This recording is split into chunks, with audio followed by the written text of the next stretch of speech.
Hello, hello, Steve Fletcher here, and welcome to another tuition video.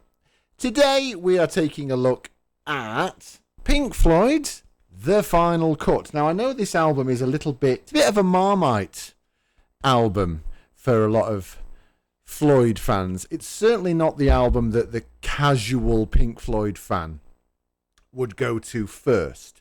And I speak from experience here because I think this was probably the third or fourth Floyd album that I ever bought, because when I was a kid, about 15, 16 years old, I was massively obsessing about Pink Floyd, just trying to hoover up everything I possibly can. Now you've got to remember, in those days, of course, so there was no streaming or anything like that, no YouTube. So all of this stuff, the only way you could listen to new material and whatever was go out of the house and buy it.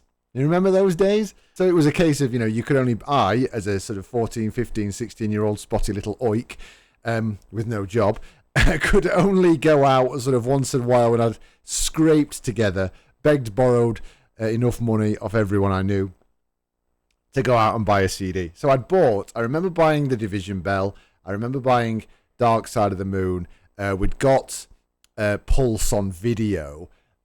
But I obviously wanted to get more. So I was looking through the shops and I remember seeing this and looking at the back and being like, wow, there's a lot of tracks on that. That's a lot of Floyd for me to get into. I'll buy this. So I bought The Final Cut and obviously remember when I got home being just like, what is this?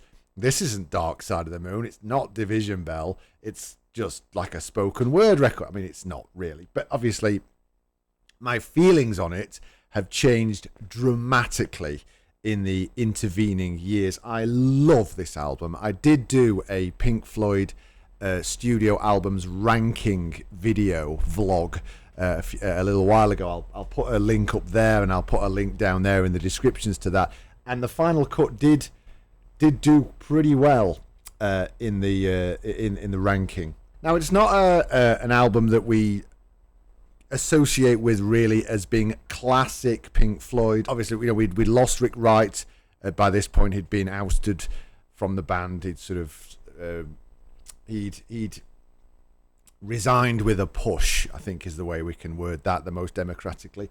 We'd got Nick Mason acting in a very minimal role, only the occasional bit of drum sounds. Roger Waters dominating the songwriting and the concepts.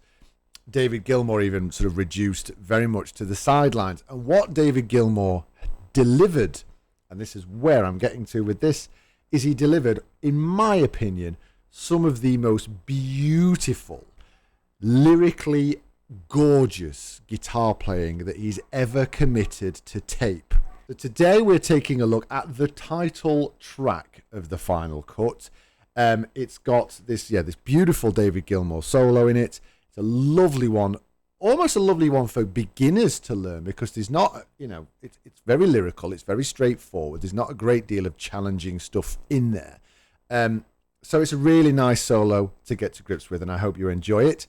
If you are wanting to get hold of the tabs, you can do that. The link for the tabs, again, is right there on YouTube, or it's right down there in the descriptions. You can get yourself a copy of those tabs. Please like this video. Please send me some comments.